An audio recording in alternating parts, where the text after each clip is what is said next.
হযরত ঈসা আলাইহিস সালাতু ওয়াস সালাম বলেন, কিসের পয়গম্বরগিরি, কিসের নবীগিরি, কিসের রাসূলগিরি?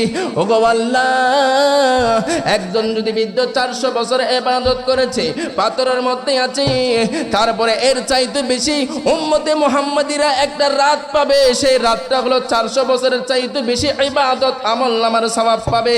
আমার থেকে পয়গম্বরগিরি লাগবে না। ও আল্লাহ, আপনার কাছে দুইটা হাত বাড়াইয়া দিলাম, দুইটা হাত বাড়াইয়া দিলাম। আল্লাহ রে, আমাকে পয়গম্বর না বানাইয়া যদি আখিরে জামানার নবীর যদি উম্মত বানাইতা আমি বেশি খুশি হইতাম।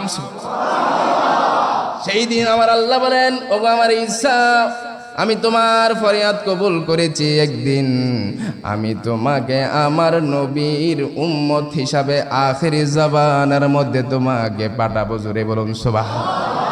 সেই ধরনের রাত পেয়েছেন আপনারা, সুবহানাল্লাহ বলেন।